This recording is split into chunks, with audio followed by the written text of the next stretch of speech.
welcome. Let the roll reflect that all council members are present and a quorum has been established. Approval of minutes, council members. Are there any corrections to the July 1st minutes to the meeting? Lisa, nope. Okay. Seeing none, they are approved. Comments from the audience. At this time, we'll have comments from the audience of anyone who wants to speak on something that is not on the agenda or in the consent agenda. Please state your name and your address. Dean Warren Markison, 436 Tiffany, in Tina's district, I think. Thanks, Dean. Welcome. Okay, I'll keep my promise to be short and brief. So Mark, you're the monitor again.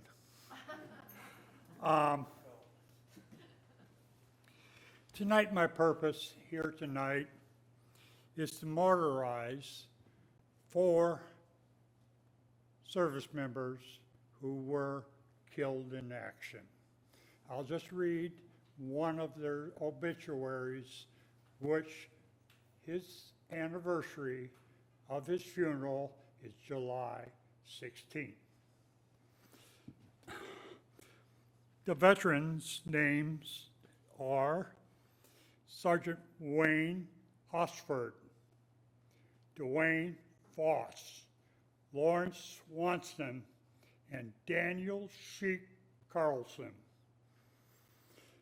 I'd like to share some of the recent stories, how the community and my wife have responded in generosity and kindness. We had a Prescott veteran call us for us to drive him to the VA. He was a talker, even more than me, believe it or not. He asked for forgiveness the way he treated Shirley. In your district, on Sunday, we fed 100 starving soldiers and 150 family members. And the Rivertown Lions helped us with cooking. The National Guard Armory stepped forward and paid it forward to the 360 communities and the Harbor Center. And today we did it again, only to the Harbor House. You all know that I've retired from Beyond the Yellow Ribbon, but not from helping our military veterans, families, children, and grandchildren. I will always be there for them. I think I got the best job in the world since I retired. I'm a volunteer at Regina and the Hastings Vets Home. Won't keep me out of trouble though. So, really get on to what I want to talk about Wayne. It's in the Hastings Star Gazette, and this is what his obituary read. Life is too short. Why not enjoy it? Sergeant Wayne Husford tried to live his life by these simple words, according to his sister.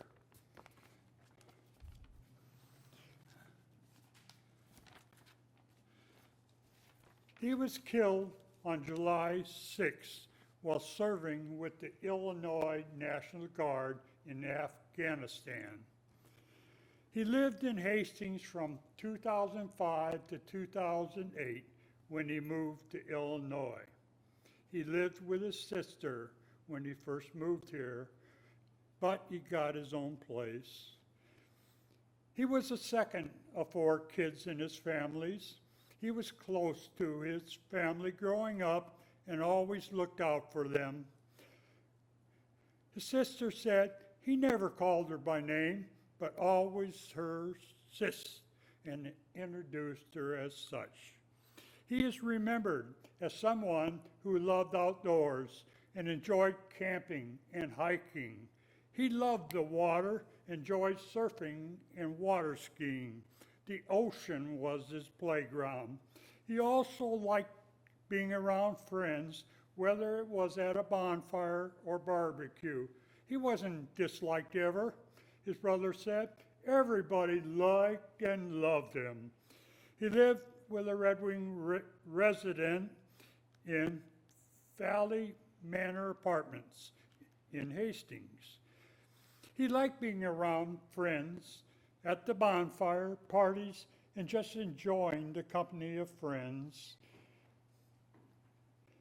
He met Cheryl at a mutual friend's barbecue in 2006. The two were very close, and he asked her to marry her before he left for Afghanistan.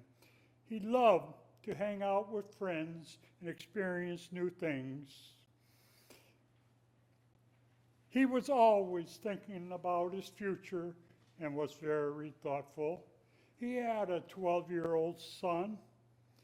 The two didn't have a strong relationship, but he loved his son. And joining the military was to get his life in order for his son. Everything he was working for and trying to accomplish was for his son. He saw Transformers several times. He was looking forward to seeing Transformers Revenge of the Fallen when he would return. I remember he always put a movie in when he went to bed to help him sleep. He was so proud of his huge movie and music collection and spoke of it often. He attended school in Colorado, but first he was a Marine, Sigma Phi, or something like that. I wasn't supposed to say that. He was recruited by one of our local residents that you all know, Shane Hildella, as a cavalry scout. While in Afghanistan, he was a gunner on a Humvee. He was proud of his job. He never complained about things like food or his living conditions. Whenever they communicated, whether it was over phone or via email, he assured his sister he'd be home safe. He always said, "I'll be fine, don't worry about me." A Hastings resident, Royal Willis, lived with him for a time. Willis said Hulsford was someone who would do anything for someone in their time of need. He cared for his country and was willing to sacrifice his life for it. All talked about Hulsford. He said he will be greatly missed. As I said, his funeral was on Sunday, July 19th. Therefore, I'm asking the City Council that July 19th be proclaimed as Veterans Remembrance Day. It is further resolved that HEDRA find a suitable building for the display of the residents of Hastings, their military equipment and all that, and tell their stories to others. Thank you for allowing me tonight to sound off. I would like to make note of some activities going on in the community. Wednesday, at noon, the Veterans Center will be here at the Armory. 5 p.m., Veterans Administration and the Medical Center will be here to answer to the residents to ask the question and get the answers. The following Monday, the governor, the Military Department of Veterans Affairs Commissioner, a former Hastings boy, and all our elected officials will be at the Vets Home. So on August 28th, you've all heard them play before. The United States Air Force Band Starlifters will perform for the community. And we're going to add a simple act of kindness to the 34th Red Bull Infantry Division. Welcome home. They're going to be coming home probably within the next 2 weeks. I know of one member there, and there's probably others that serve. We want to probably say, welcome home.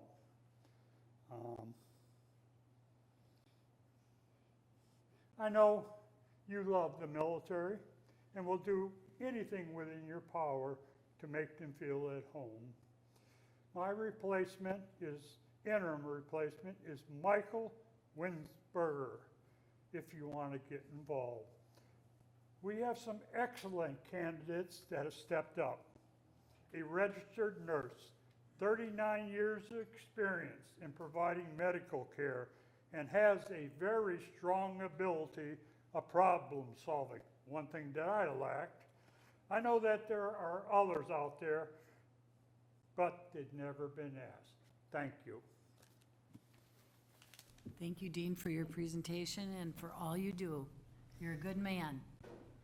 I try. You try. Good woman, too. Okay, well, yeah, for putting up with you, right? Thank you. Council, are there any items to be considered? Mayor.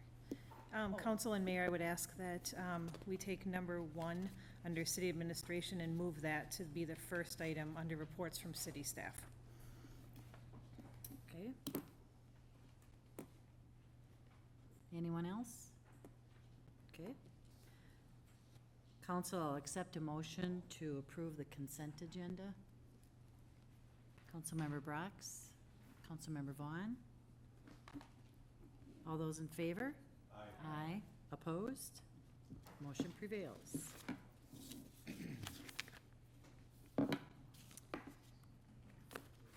Okay, tonight we have the results of the bond sale held earlier today. Melanie, welcome. Thank you. Good evening, Mayor, members of council. I have a packet here with the results of our bond sale, which is funding our 2019 street reconstruction project. I'll pass these out, and while I do that, Jessica Green from Northland Securities will come up and she will talk to you about the results of the sale. Thank you. Welcome, Jessica.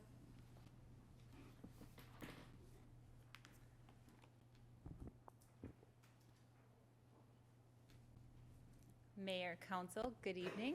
I'll just give Melanie just a moment to pass out that sale report.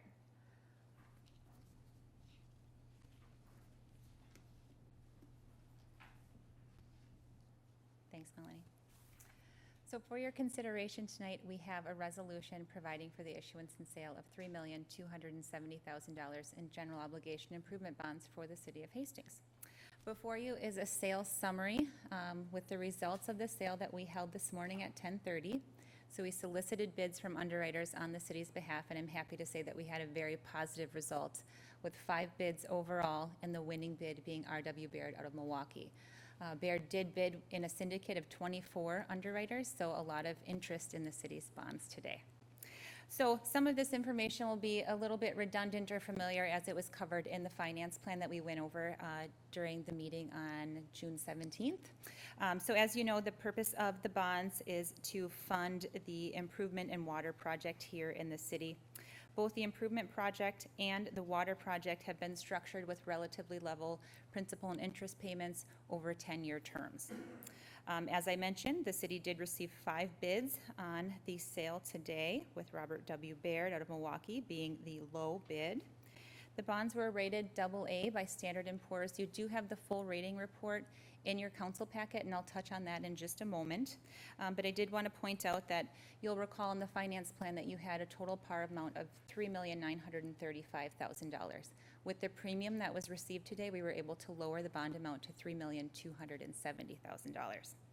The all-inclusive cost that we had anticipated seeing was 2.41, and the true total, all-inclusive cost came out at 2%, so a difference of 41 basis points in the favor of the city.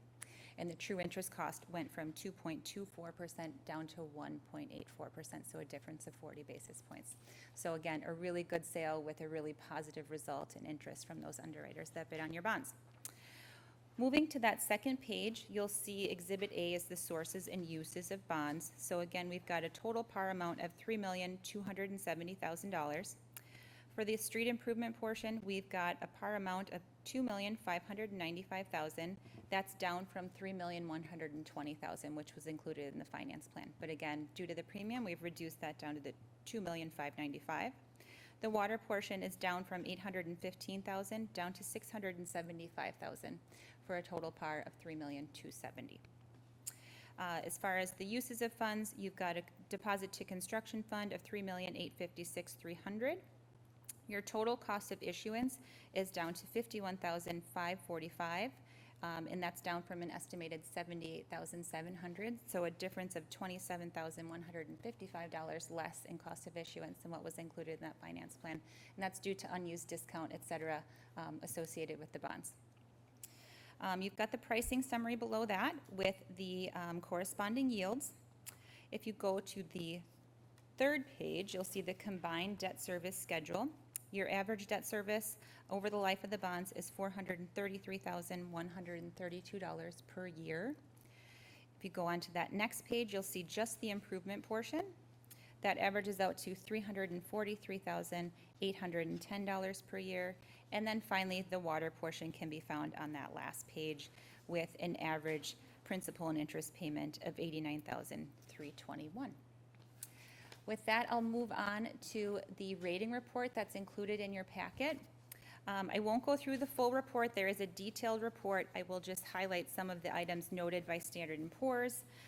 They, of course, noted the city's strong economy with access to a broad and diverse metropolitan statistical area, strong management with good financial policies and practices, strong budgetary performance, very strong budgetary flexibility and strong liquidity, as well as strong institutional framework score. So I just would also say thank you to staff. Melanie, John, and Julie all participated in the call. They were very well prepared for that call and made it quick and painless for everyone involved. And then, of course, say congratulations to council for maintaining that very strong AA rating with a stable outlook. With that, I'm happy to take any questions that you might have on the sale. But again, you do have a resolution before you providing for the issuance and sale of $3,270,000 in general obligation improvement bonds, Series 2019A. Thank you, Jessica. Council discussion?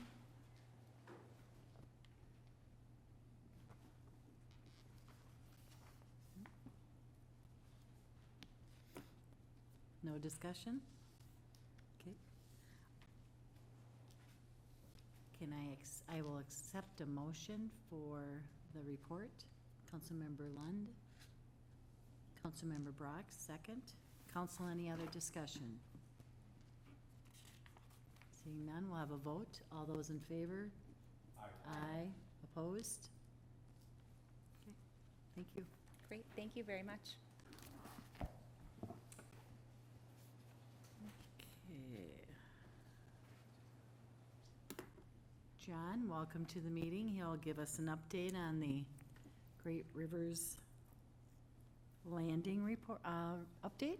Yeah, thank you, Mayor, City Council members. I'll have the presentation up here momentarily. I want to walk through a couple of things tonight and provide an update on activities. I know that we had met in a committee with the Hedra Group about 2 months ago, shared some of the details. The purpose of tonight is to provide some more input on that, We have representatives tonight available from Great River Landing, from the Confluence Development Group as well, and they'll have an opportunity to address comments towards the end here. But tonight, as a review of what I'm looking for, is to review the project status with Confluence, discuss timing of project and implications to the city. Now, tonight is an update only. We're not looking for any action. There are other actions that the council may want to consider in the near future, but no action tonight. I'm going to go through a brief history of the project. I think many of you are very well versed in this, but I'll spend a couple of minutes on this. With the building, it's been about a 10-year project right now. We purchased it in 2010. We chose to rehab the building. There was a decision made consciously to do that.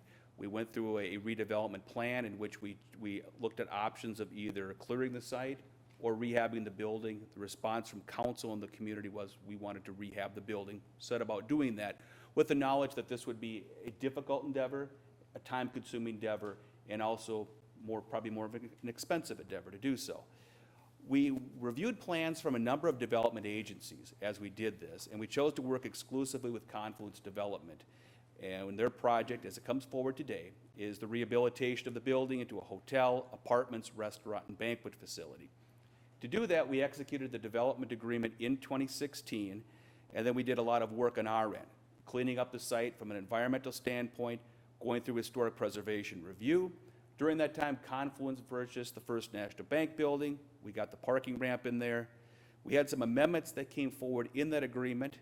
One of the key items that was in the last agreement was the deferring of some of the environmental obligations until construction of the building started. And I'll get into that more as we go forward here. Ultimately, we transferred the property to Confluence in March of 2018, so a little over a year ago. With the development agreement that's in place today, substantial completion must be completed by December 15th of this year. That will not occur. And so we need to think about what the implications are and where we go next from there. We started the conversation about 2 months ago with a workshop with Hedra. We provided an update of the project. Since that time, I wanted to go through some of the things that have happened and from a positive standpoint. The parking ramp is opened up, which is great. We have the submittal of the landscape plan design, a wood ceiling and encapsulation bid. These are environmental things that we need to complete. The bid specs are under development and nearly complete for release, so people can bid on them. Same thing with the vapor intrusion mitigation contract. Now, vapor intrusion mitigation is essentially a system that would vent out soil vapor from below the ground out through the building. It's done in conjunction with the building's HVAC system. This is something we're obligated to do, and we have grant funding to cover a lot of that cost. Building permits for the entire structure have been submitted to the city. Also, Confluence has submitted their construction financing prospectus to banks. So they are in the process right now with the plans, with the cost where they need them to be, so that they can obtain financing for the project. We're also in the process of drafting an amendment to the purchase and development agreement for consideration by the council at a later date. We think this will be at the August meeting. There also has been a commitment from Confluence, from a hotel managing entity that I think they'll share more information on. And one of the things that's been very helpful as well is we've established weekly meetings with us and Confluence to review the major project items so we can ensure that we're all on task with this tight construction timeframe that we have. So what are the critical path items we have right now? One of the big items we have is permission to start from the financial facilities. That would be with the bank and the title company. The bank and title company must either issue financing, the construction loan, or allow a waiver to conduct improvements prior to financing. Now, Confluence is working on both of those items as we speak right now. I can share some more information on that. The thing that this affects is not only their ability to construct, but our ability to have contractors perform items we need to do for the environmental aspects of the project. So our environmental contracts for vapor intrusion, wood encapsulation, the park improvements would all be tied to the permission from these entities to allow us to begin. So that is a key aspect. The other thing is the use of our grants prior to their expiration. What we have is about 4 grants, $980,000 for landscape improvements on the outside of the building. That needs to be done by the end of this year. We have $500,000 for vapor intrusion mitigation system, and another $78,000 that goes into the wood ceiling of the building. These are all grants that have very short timeframes that need to be spent, and we want to be able to ensure that they're spent. One of the key aspects within the purchase and development agreement is the city is on the hook. We're liable for the expenses not covered by a grant. Now, part of these expenses we came into knowledge of earlier, and I'll get into that in a moment, but we came forward with this with the understanding that we would be able to utilize the full grants. So if we're not able to for some reason, that's a risk that we would have. From a financial standpoint, I just wanted to go through some details of what we've done, what we're in the project so far. Our city expenses to date are probably about $5.5 million estimate on that. We spent $3 million to acquire the building back in 2009, 2010. We've done about $235,000 worth of maintenance over 10 years during our ownership of it. For environmental and demolition cost, about $1.75 million. Of that, I think about $1.6 million has been funded through grants. We spent about $150,000 on site planning, soft costs, TIF development. That's not a TIF payment, but more costs that we had in development of those plans. And then an estimate of staff time, maybe $400,000 on that when you look over 10 years of time. We have planned future expenses that we as the council discussed in 2018. That includes about another $365,000 that was agreed as part of the First Amendment adoption. These are cover part of environmental aspects that are not funded by grants within the building, as well as some other flooring and other issues that we've obligated to pay for. Along with that, we also have some unplanned future expenses coming up. With the situation of the building not being completed by the end of this year, per the development agreement, when Dakota County makes their assessment of the property in January, there's not going to be much work done on the building, no really improved value. Now, the improved value is tied to the payment that we have for our TIF bonds. Our TIF bonds were prefaced on the improvement of the property will raise the value to such a point that our obligation for TIF payment would be minimal at best. With no or limited improvements going on within the building, we'll be on the hook for as much as $228,000 because of the incompletion of this project. Also, there may be additional environmental expenses. We had preliminary contracts that were established about a year and a half ago based upon the prices of that time, especially on the vapor intrusion end of it. We'll have revised numbers on that in the next couple of weeks, but there may be some increases in that as well.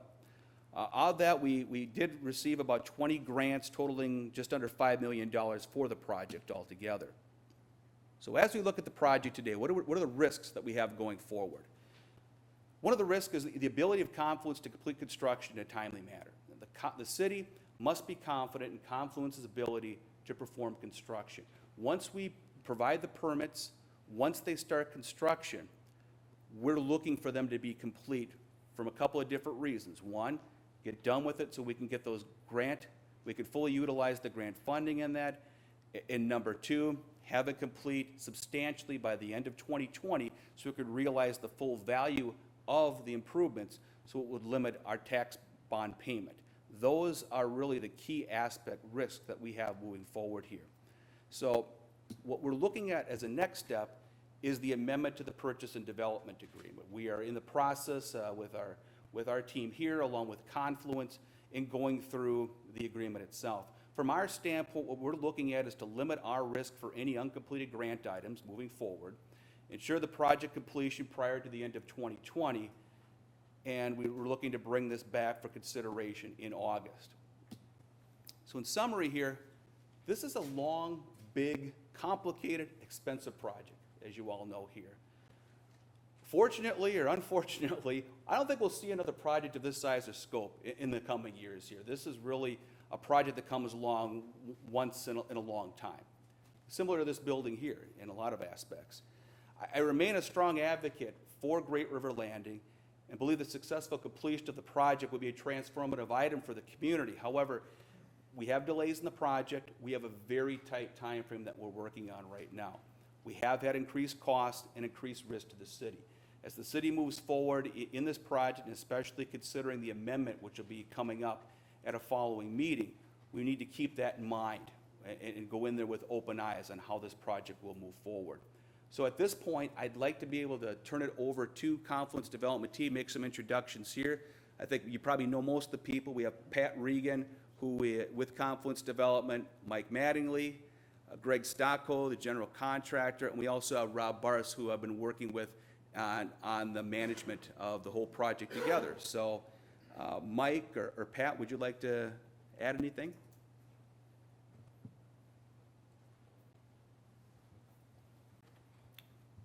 Mayor and council, good evening. Mike Mattingly on behalf of Confluence. I think that John's presentation was obviously very thoughtful and very well put together. The overall message that we have for you today is that we came to you on May 9th and we outlined a plan to get this project completed in as timely of a fashion as we could in light of the previous delays. And we are on track to complete that plan. What we said we were going to do over the last 2 months, we've done. As of today, we're sitting here with financing proposals and term sheets from 2 construction lenders who have indicated a strong interest in financing the project. We have made a ton of progress on the schedule for the park, and in particular, we've made progress on allowing the park work to proceed earlier than we close our financing through a plan that we've created with our lender and our title company to allow that process to proceed, because that was sort of, from a timing perspective, the most time-sensitive portion of the project. We've been working very hard and intently on the VIMS system, the vapor intrusion mitigation system. They call it a VIMS system installation and construction. We know that's a big risk for the city. We're aware, obviously, of the sunsetting of those grant funds. We're committed to getting that work done in a timely fashion so that the grant funds are available to the city. We had Tom Hatton from Clean Vapor, a company out of New Jersey, here on site on July 9th. We had a large group meeting with him. I think that meeting went well. I think it was very productive.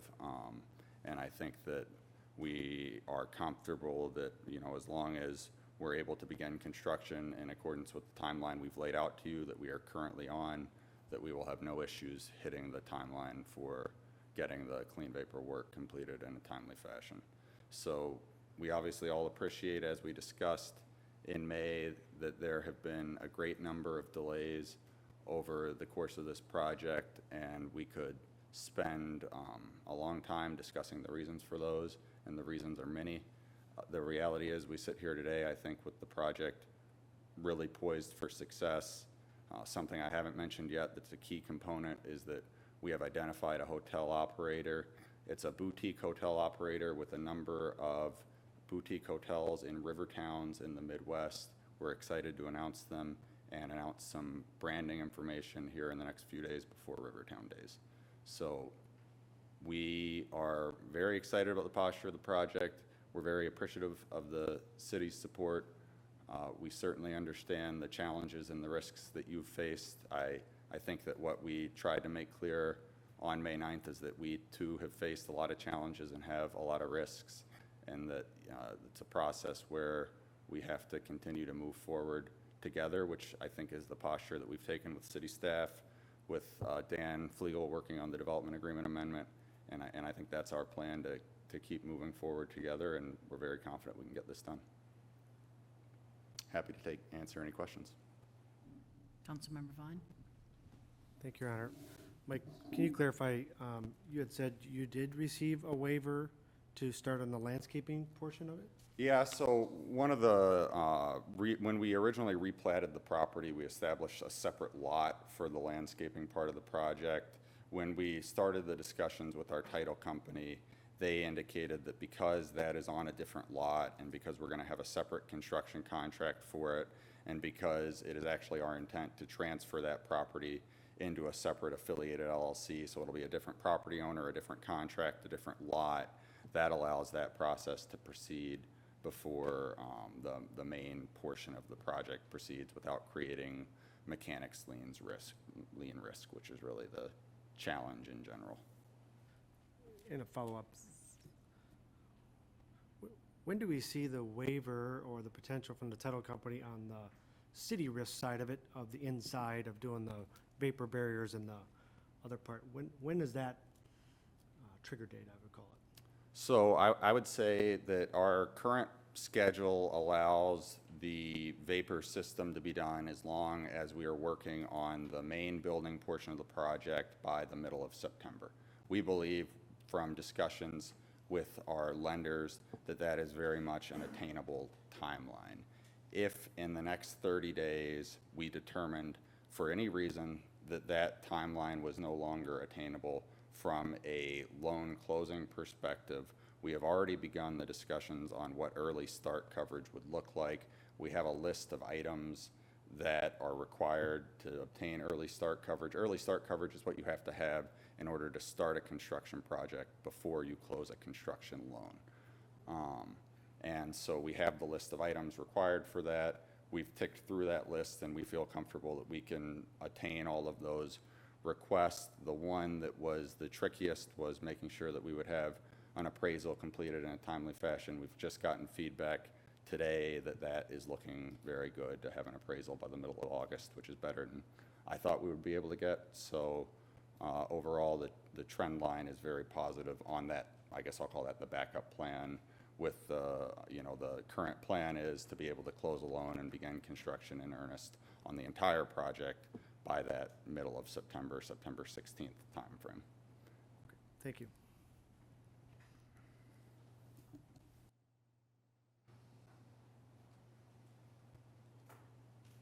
Councilmember Balsonic. Thank you, Your Honor. John, I wonder if you could put the slide up that shows the city's obligations, what we've spent and what we're losing. Let's see. I think it's this one here, council member? Yeah, that's one of them. There may be another one I'll ask for. Okay. For the sake of the public, could you explain, we've got the acquisition, the 3 million, the maintenance, all of these things. Where is this money coming from as far as the city goes? Sure. The money would be coming from a couple of different sources. Part of it is coming through the $4.9 million in grant funds received. A lot of that went towards the environmental demolition, part of that went to acquisition, part of that's come to some of the soft costs involved in it. Staff time has essentially been general fund, over a 10-year period. And then, so I think those are the two main sources that we have. And you had said, John, that we are going to be losing to the unplanned future expenses there, the 2020 bond payment losing $228,681. Where is the city going to get this money? Sure. And I may defer to the city administrator on this as well, but I believe that the payment for that bond is coming out of general fund sources at this point, or out of It's coming out of general tax levy. general tax levy, correct? And we would not be losing that if the project were completed by December 15th of this year. Right. And I'll preface that by saying, we have some improvements that will be conducted on the property between now and the end of the year. So there's the possibility that that bond payment may be reduced. If Dakota County goes in, makes an assessment, and finds some valuation increase on there, that may reduce our liability some. So for the sake of the public, with the improvements that have come through grants and city expenses, the purchase price of $3 million may be ticking upward then?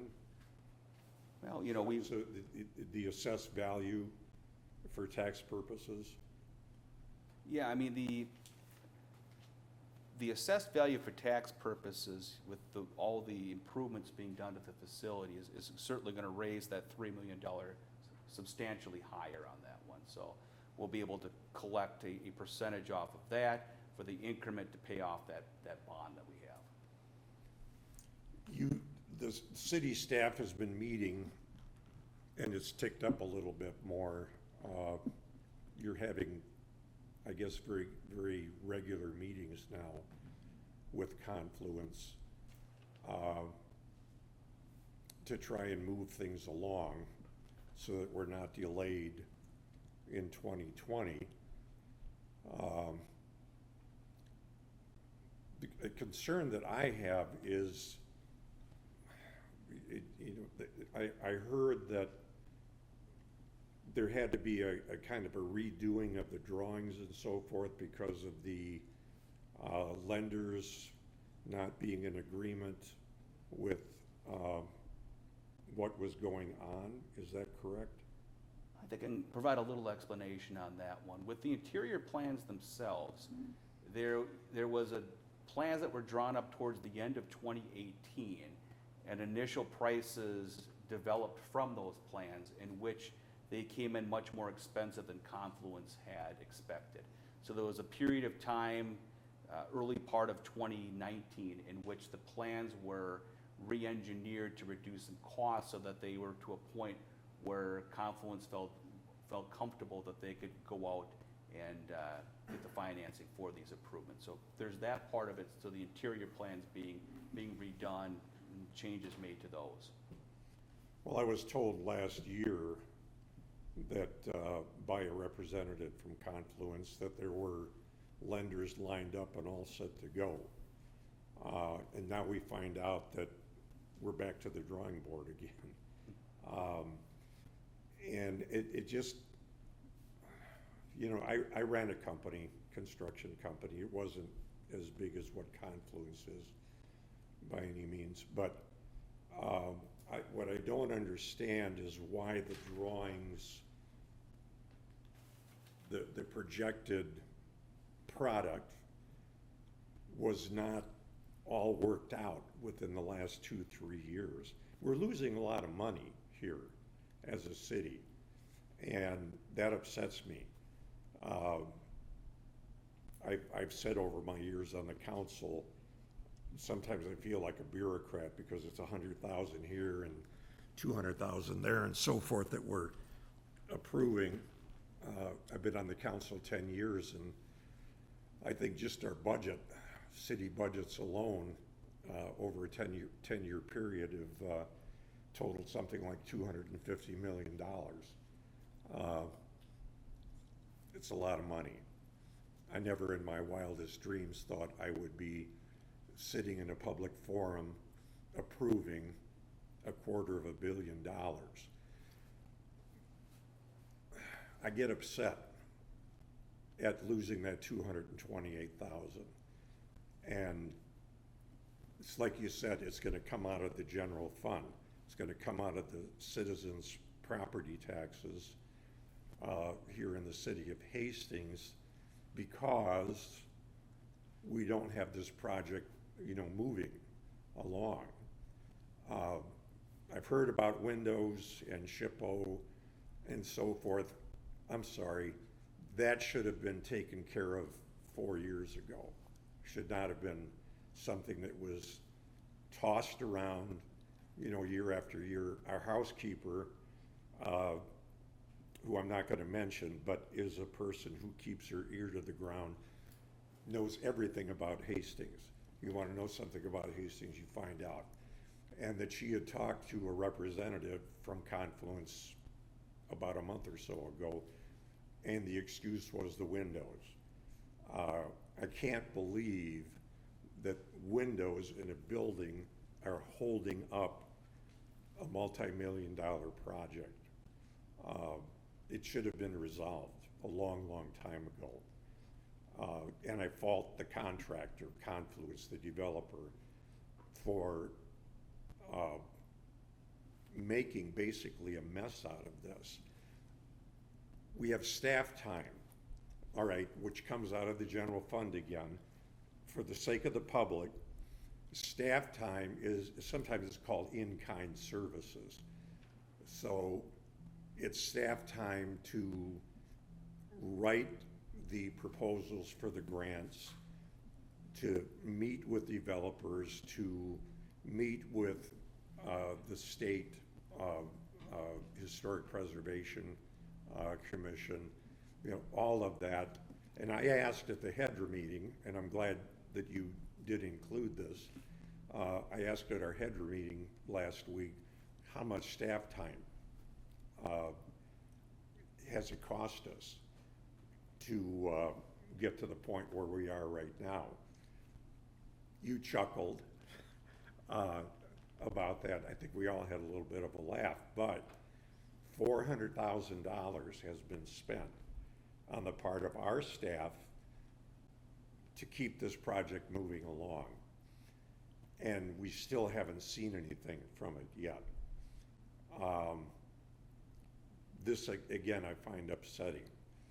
And I fault the developer for not moving things along in a more fortuitous manner as far as that all goes.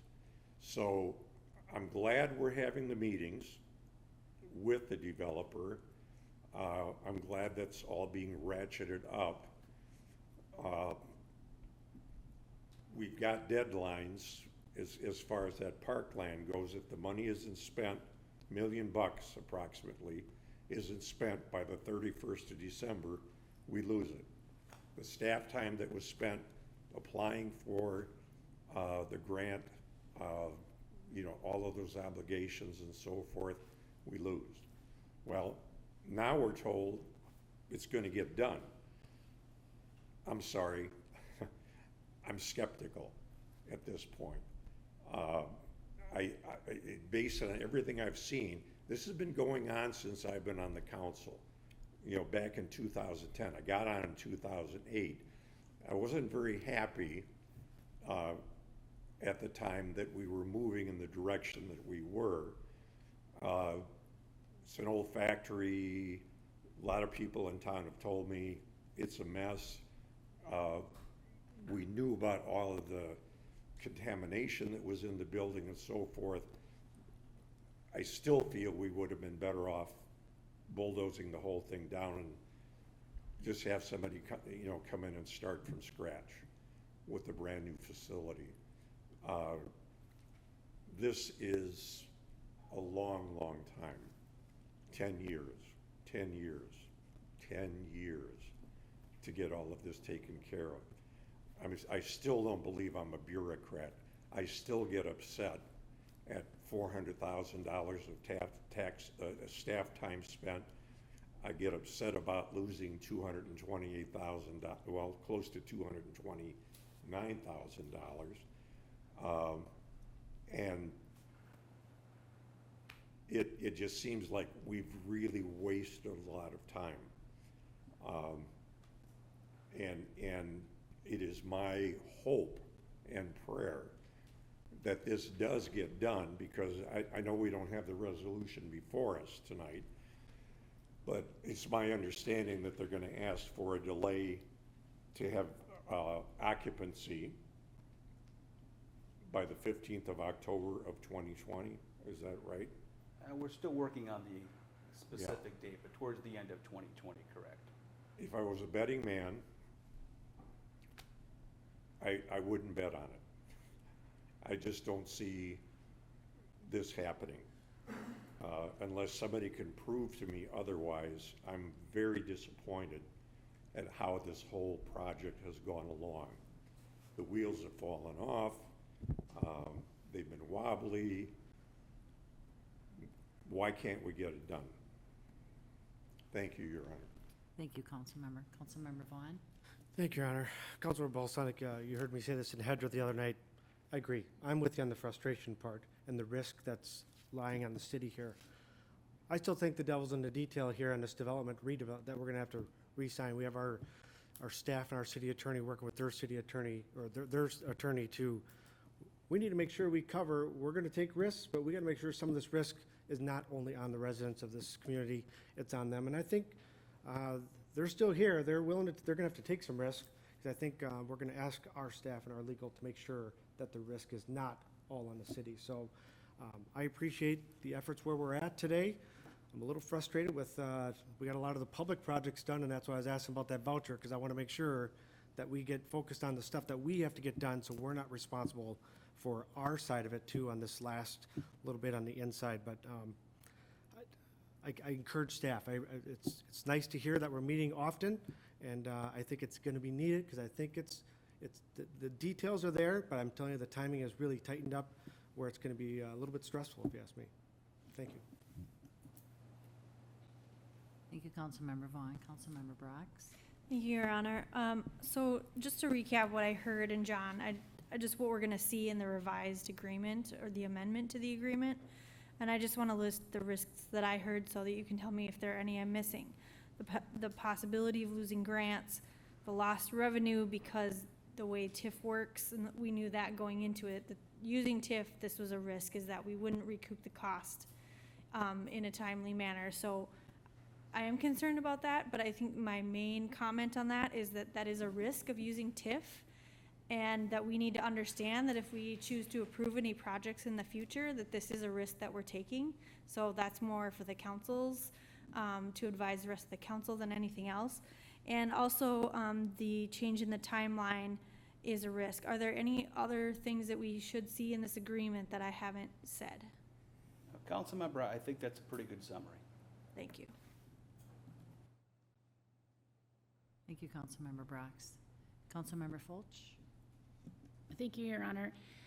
Well, I guess what I would like to see when this is brought forward to us for an amendment, exactly what kind of risk management tactics are going to be used within the contract so that we are mitigating our risks. And so I'm not exactly sure what that looks like. If we are at risk of losing another $228,000 next year, if it's not completed on time, you know, is that a contingency that somehow the city's recuperated for that? I mean, I'm not exactly sure. I don't know the specifics of what it is you're looking for to be placed in that agreement, but it does seem to be that the city shouldn't be responsible for this, because I do remember that we did make some accommodations when Confluence had asked us if we would help cover some of the optional construction items that they wanted to have done, something to do with what kind of rock went underneath the flooring. I mean, that was a couple extra $100,000 or something to that effect, if I remember. And so I feel that the city really has been a really strong advocate and very hopeful, but we can't, you know, be naive and, you know, continue to put all of our hopes on these things being completed in a timely fashion as it has been promised. And so I'd really like to know specifically how it is we're going to hold the feet to the fire, so we're not having this conversation a year from now again. Thank you. Thank you, Councilmember Fulch. Councilmember Lund? Thank you, Your Honor. I agree. I think we need to make sure that we're not bearing all the risk. I just want to remind everybody that 10 years ago we went into this because it was a good potential investment, and a lot of the money has been grant money as well. So, you know, the numbers up there are maybe not fully representative of what's coming from general levy, and it's not all in 1 year and things like that. So it's not as huge of a drop in the grand scheme of things, but there's still very good potential for this facility and what it could be for the community. So I think we can get caught up in some of the frustrations, but also remember why we did this, so that we can all move forward in a positive manner together with the developer and see what we can do to help. I like what Councilmember Vaughn said, is let's do the things that we need to do so that we're not holding anybody back. And so that it's, you know, you're not waiting on us for something that we can check off the list. So just nothing significant to say other than let's remember that this has good potential, and this is a frustrating timeline, but the pressure is on, and let's share some of the risk, but also remember some of the reward. Thank you, Councilmember Lund. Councilmember Bosanic? Well, thank you, Your Honor. Well, just to clarify, all right, grants, we've applied for and we have received grants. These are not grants coming from nonprofit entities, you know, like an endowment or something. This grant money is coming from state, metropolitan council, federal government.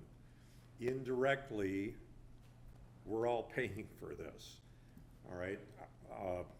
So it is taxpayer money that is funding the cleanup and the purchase, you know, all of these things. And when we talk about HEDRA, that's the Hastings Economic Development and Redevelopment Authority.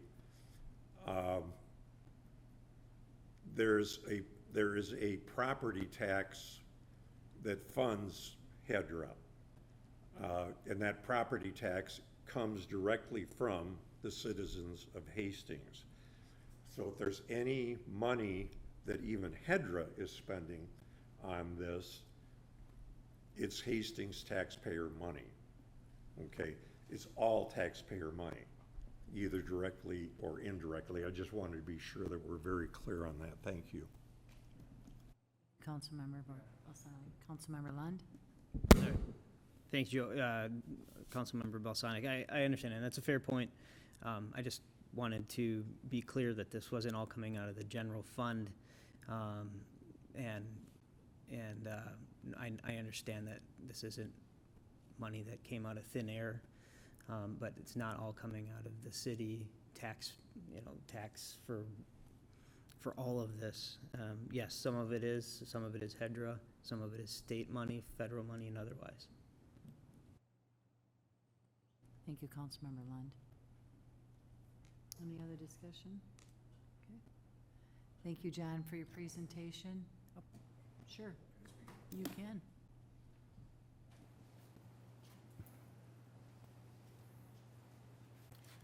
Thank you, Mayor. Thanks, John. Council. Pat Regan, owner, Confluence. A couple of things I'd like to remind the council and the public of. We agreed to accept a clean building from this city. To date, you have not cleaned the building that we have accepted from you. I'm not here to point fingers. That's a fact. We never intended to improve this building until the city delivered us a clean building. That has not happened. We accepted title to the building with the understanding that the city would cooperate with us and deploy these grant funds to clean the building. So you could be a naysayer, you can pile on Confluence all you want. I've told you before, I've got broad shoulders. To date, our investment, our personal private capital is approaching $1 million on this project. We've got hundreds of thousands of dollars invested in the First National Bank site, where we have delivered you an asset to the downtown and the city of Hastings that never in my wildest dreams did I think I'd see, but it's there. And it's jammed to the gills for the car shows, and it's a great asset. I didn't expect us to do that, but we did it, and it's ours, and it's going to work. When I was a kid and I first came to Hastings, we made a deal with the city because our bus garage blew down, and the mayor and the city manager sat with myself and my dad, and we negotiated a deal. It was one of the best things that ever happened to me and my bus company. We traded land and bought land out in the industrial park. Never in my wildest dreams did I think I'd be standing here today with what's happened for us and with us working together with a company that's operating. I didn't expect to have a project like the Schoolhouse Square, but it's there. and I'm glad it's there. My family's glad it's there. Our town's glad it's there. We've got lots of great tenants. And a lot of these situations, we get to the point we're at right now, where everybody's pretty worried, they've got their necks stuck out, and they're wondering whether we can depend on one another to get to the finish line. Folks, a long time ago, in this 5 years that I've been involved, a lot of people would have walked from this project. And I told you from the start, I'm all in, I'm not walking from this deal. I don't like a lot of things that happened either. Never in my wildest dreams did I expect our construction cost estimates would be 30 to 40% higher, to the tune of about $5 million, more than we anticipated we'd be investing here in this project. Yes, it took us time to work through and work down $5 million that we didn't expect. We're not down to zero. I've made the personal commitment. I've got lenders behind me and behind our company who are betting on me to make up a few $1 million of extra expenses that we're going to be putting into this project that we didn't plan. And it's not just about the windows. I don't know who you're believing. There's a lot of things with this building. Today it's not clean, and it's got to get cleaned up. We only took the building with the very clear understanding the city would clean the building up. So it's not going to be easy. It isn't exactly how we all thought it was going to go, but we're going to have to work through it, folks. If you want to pile on, go ahead and pile on me. I've learned a long time ago, I got a lot of naysayers telling me what I can't do and what I shouldn't do. But I know what I'm going to do, and I know what we're going to do, and I know what the finished product is going to look like. And I, like John and a lot of other people, stand here very, very excited about what we're going to accomplish here. So to say you haven't seen anything, excuse me. I'm not buying that.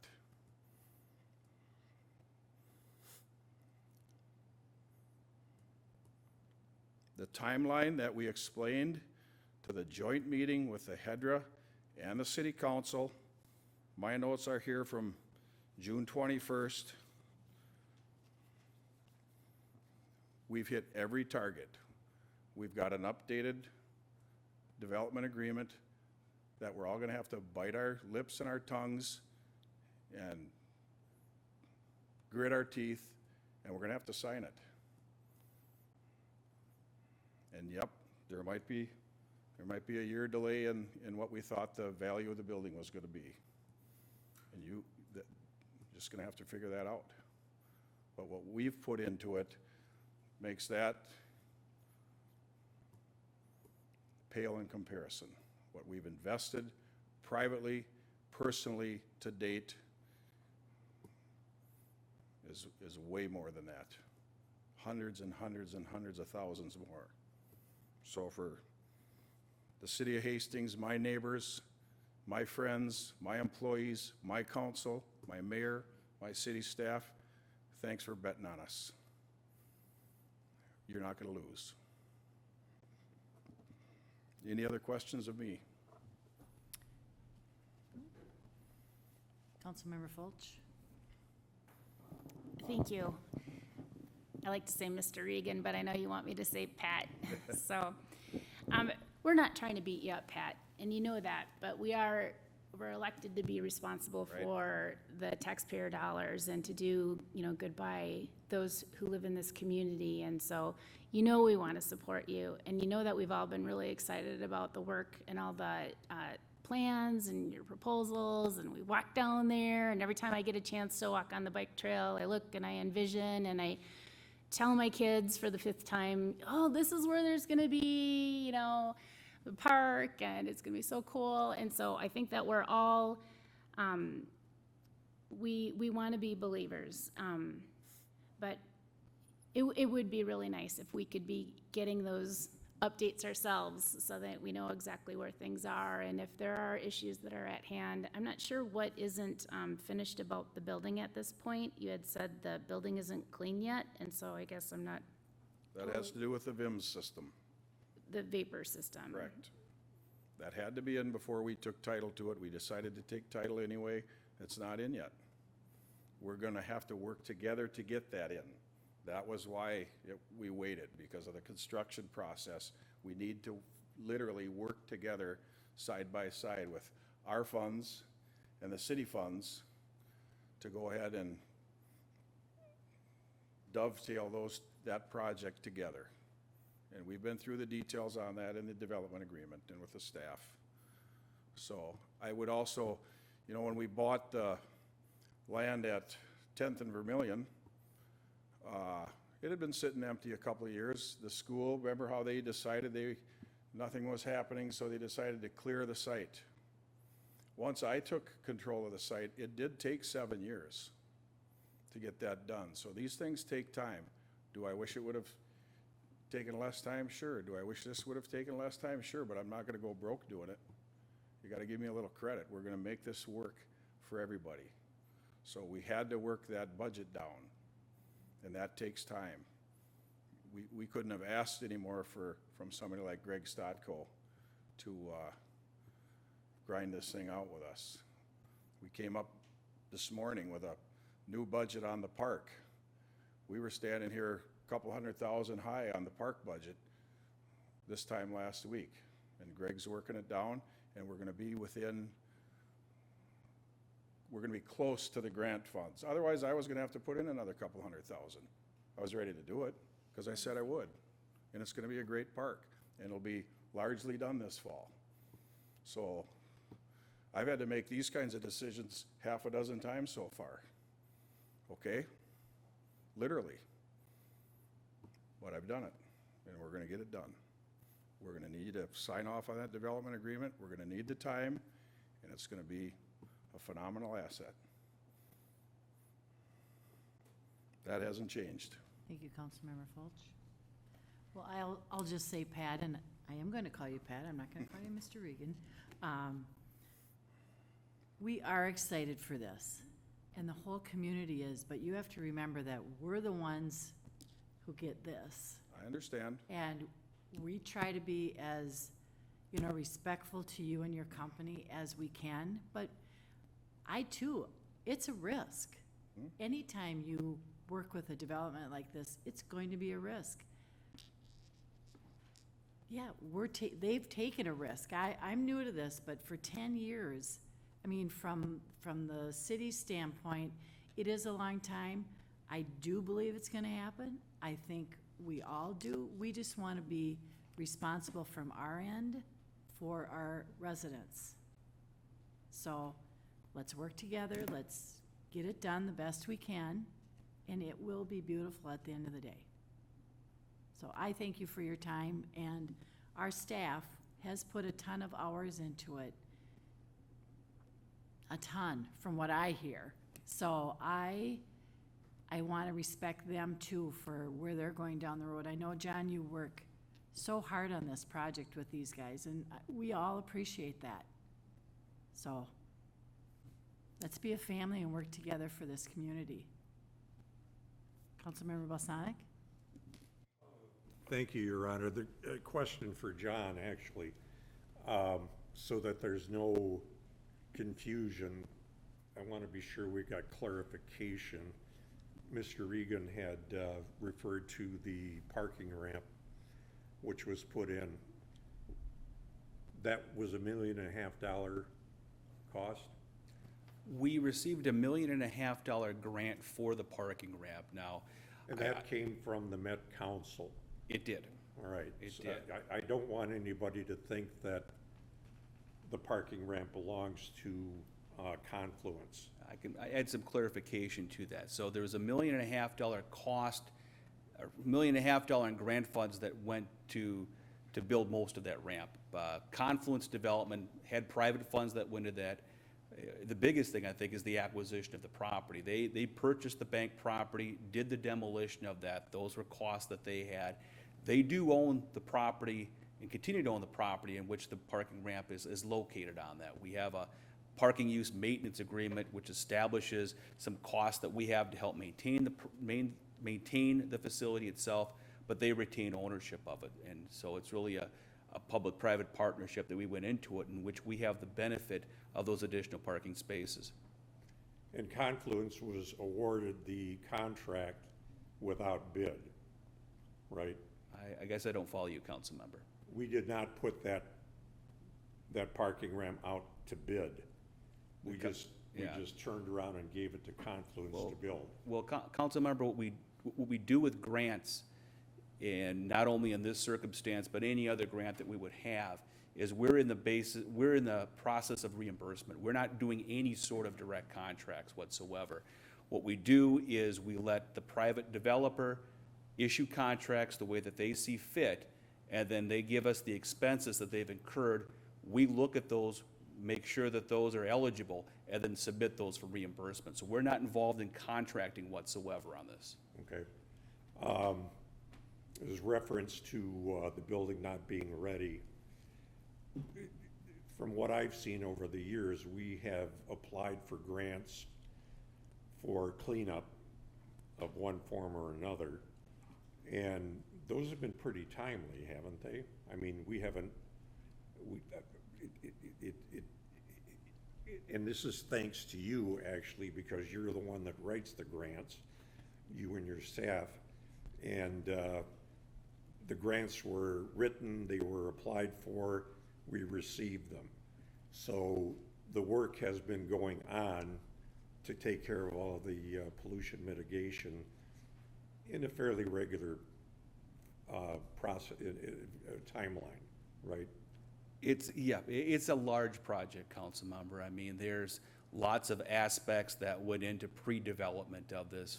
Environmental things we have done, environmental things we're still obligated to do on the property. So there's a lot involved there. And the vapor, vapor intrusion mitigation, that's the last thing, right? There's actually a couple of things. That's the most costly of it.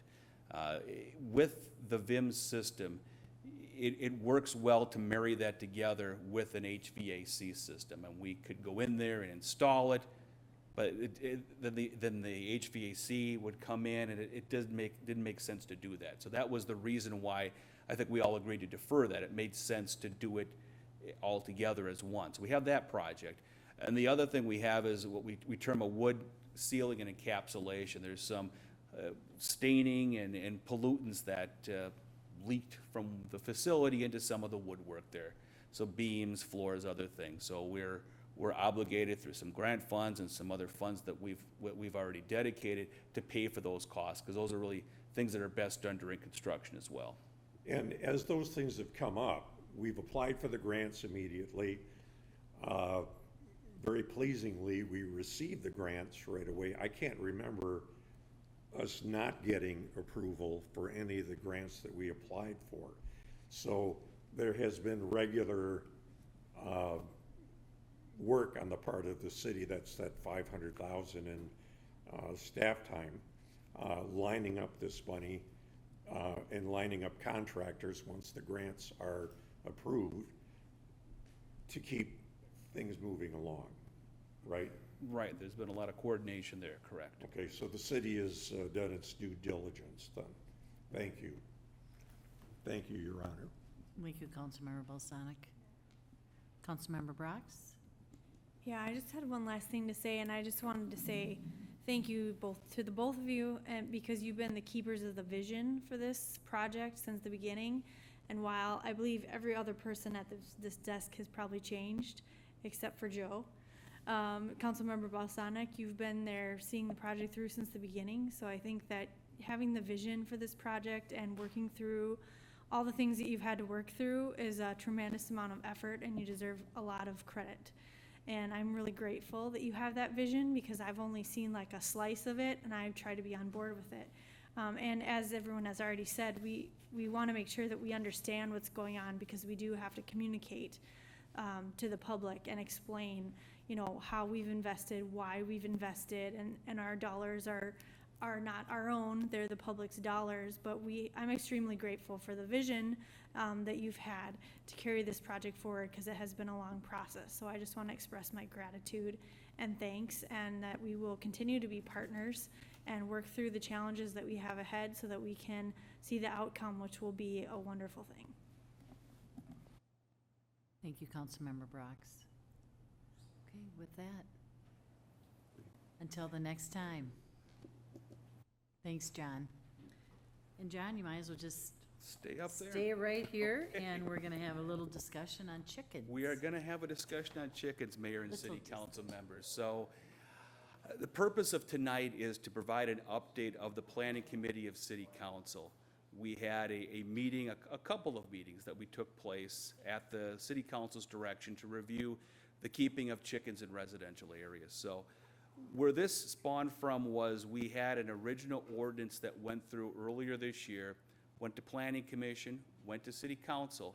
At the City Council meeting, there was a 3-3 vote, which meant that no action was taken at that time, and the current ordinance that was proposed ceased. There was a separate action that was given to have the Planning Committee review changes to keeping of chickens in residential areas. So the Planning Committee did meet in June 6th, I think, and in July 9th to review an ordinance. The basis of the ordinance, general changes were, we took out the public review aspect of it and made it administrative permit. Administrative permit would mean it would not go to Planning Commission, it would not come to City Council, it would be approved by city staff similar to a fence permit or a sign permit. There's regulations, stipulations they would need to meet, but there would not be a public review process. And so we reviewed that. The vote coming out of the Planning Committee was 2-1 in support of those changes and to bring that report back to the City Council. So the council tonight really has two options. Number one would be to, if they're in agreement to continue the review of chickens, we would need to go back to the Planning Commission.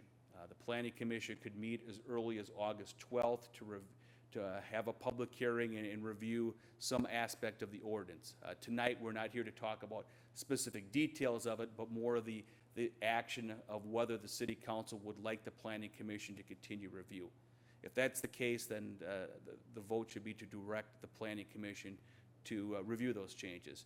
If the City Council feels that the keeping of chickens in residential areas should not be further studied, that we should cease this, then the direction should be given on that. If that's the case, we'll cease the discussion and the review of chickens, and we'll call it a day on that.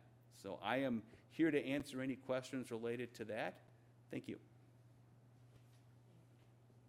John. Councilmember Lund? Thank you, Your Honor. John, you said as early as August something or other. Does it have to be that early? I mean, can we push this out,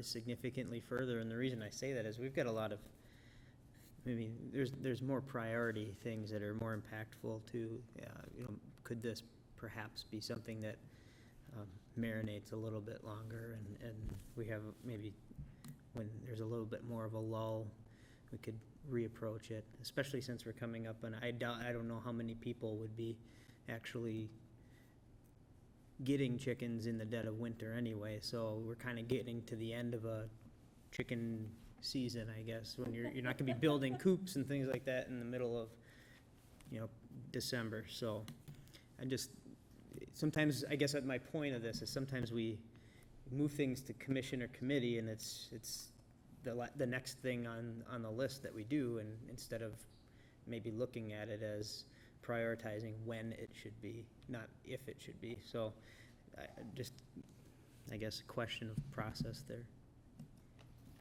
Okay. Yeah, I mean, the council has full discretion as to what and how they want to handle this. I offer the August 12th as the earliest possible date, but that doesn't need to be the date. Councilmember Brox? I have a question for John. John, is there anything about the revised ordinance that the Planning Commission wouldn't have contemplated the first time they talked about it? I think that the change that it's no longer going to require planning commission review and council approval is a significant enough change.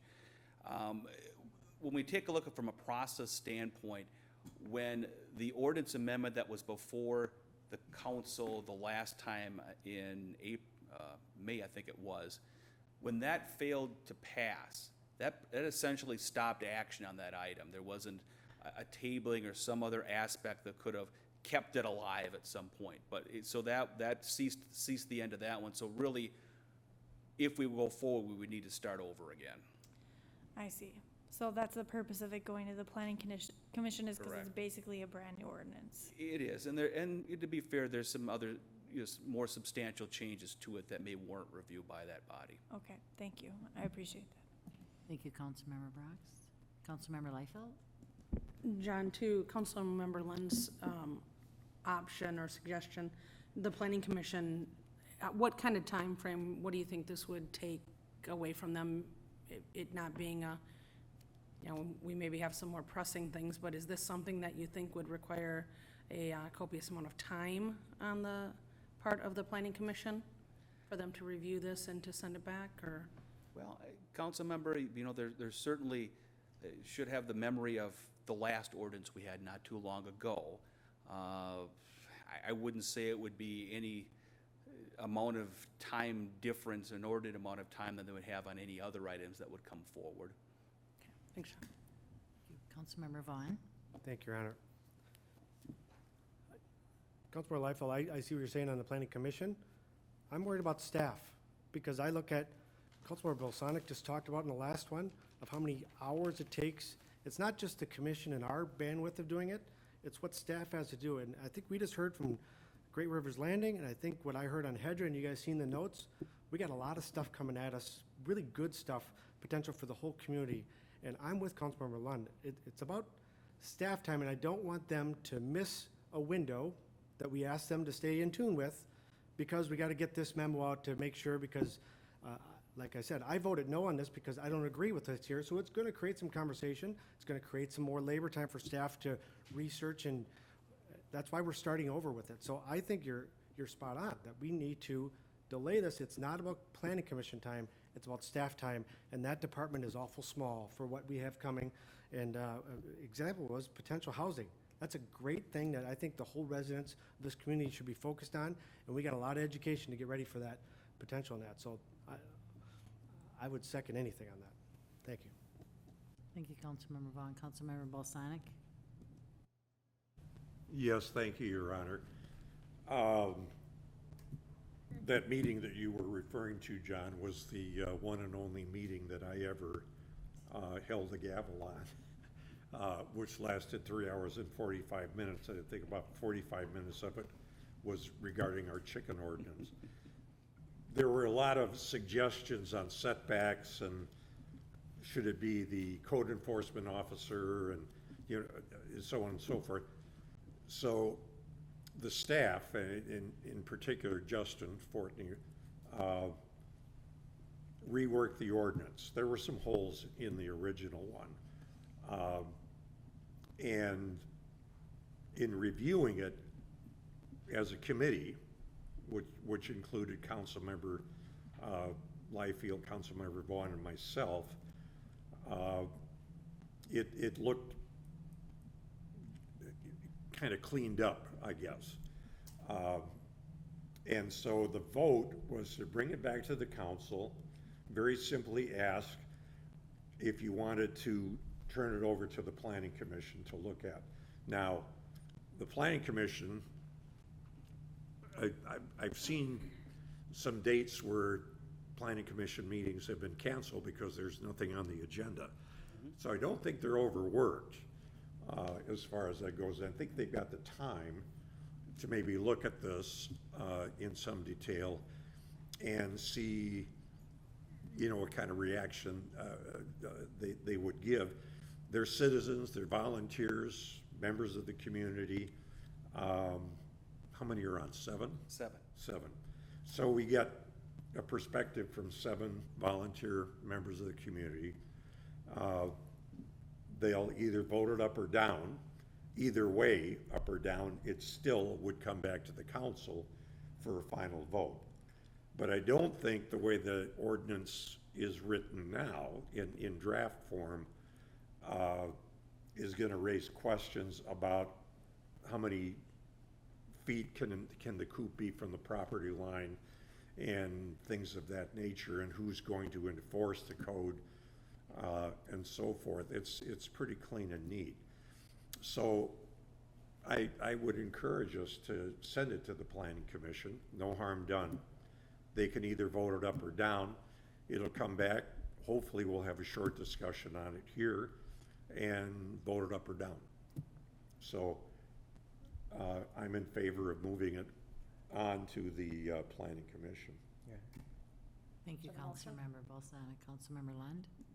Your Honor, I'd like to make a motion to table this subject until sometime in the December through February timeframe. I don't know if I have to specify a specific meeting, but in a time that's appropriate. In light of, yeah, maybe there's not, the commission itself isn't working on a major project right now, but there are things that are coming down the line that need their attention. And then to Councilmember Vaughn's point, it's really more about the bigger picture of effort, staff, and so forth, that we need to be mindful of. Thank you, Councilmember Lund. I'll need a second. Councilmember Vaughn? Discussion? Any other discussion?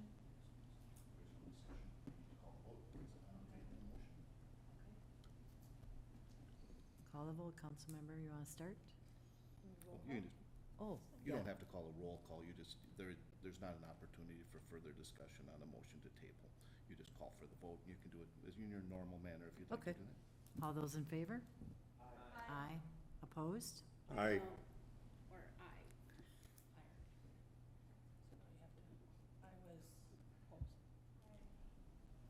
You may want to call the vote. Let's do a roll call. You want to start, Councilmember Vaughn? Councilmember Vaughn. Nay. Councilmember Fulch. no, Councilmember Bolsonic. Aye. Wait 1 second, sorry. please. Councilmember Brox. Aye. Councilmember Lund. Aye. Councilmember Liefeld. Nay. Mayor Fassbender. Aye.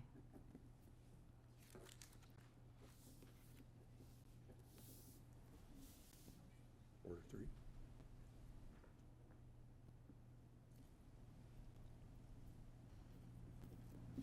4-3. So yes, it's tabled. Table, okay. Thank you. Okay. Any reports from other city staff or council members? Council, anything? Any announcements? Sure, Councilmember Liefeld? Thank you, Your Honor. A couple things going on. I'm not sure how much you're going to talk about the upcoming event with Rivertown Days, but I did want to let people put on their radar for an event that's going to be coming up this fall. The Hastings Rotary will be putting on a fantastic concert at the Rotary Pavilion, and we will be having the band Chicago coming to Hastings. I strongly urge you to get your tickets in advance if that's something you're interested in, as it is anticipated that they will sell out, as apparently it's something Chicago does everywhere they go. So if you are interested in getting tickets, go to, I believe the City of Hastings website has a link to get to those tickets as well. So Rivertown Live, thank you, Councilmember Rex. rivertownlive.com as well to get those. And then a couple more announcements as far as what's going on. As everyone knows, it is Rivertown Days. Mayor, were you going to give some announcements for that? Sure. I'm going to go ahead and let the mayor do that then. Thank you. All right, before that, I'll start with Heritage Preservation Commission will meet on Tuesday, July 16th, 7 p.m. Public Safety Advisory Commission will meet Thursday, July 18th. Rivertown Days weekend is here. The city staff does have Machinery Hill, which is underneath the bridge. That's from 9 to 12. The Planning Commission will meet Monday, July 22nd. Finance Committee will meet all day Thursday, July 25th, to discuss the 2020 budget. Utilities Committee of the Council will meet Tuesday, July 20th, to review solar subscription RFPs. Friday, July 26th, we will have an open house for the city administrator finalists, and that'll be from 4 to 5:30 in the community room at City Hall. And the full council will interview the finalists on Saturday, July 27th, beginning at 9 a.m. Council will hold a workshop on Monday, August 5th, with Met Council at 5:30. National Night Out is just around the corner, Tuesday, August 6th. A community party will be held at Lions Park from 5:30 to 7:30. I still think they're looking for neighborhood hostings that if you'd want to host for National Night Out, you could go on hastingsmin.gov/NNO to sign up if you'd like. The next city council meeting is Monday, August 5th. With that, I think the council will be with me on this event this weekend, which is Hastings Rivertown Day's 41st year. And I'd like to I think we'd all like to thank the sponsor of the chamber for bringing this together for the last how many years.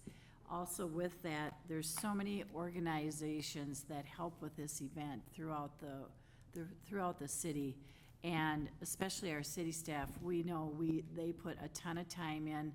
Our volunteers that just come out of woodwork for this whole event, it started today with a little golf course, or a little golf tournament, and there's many things that you can see.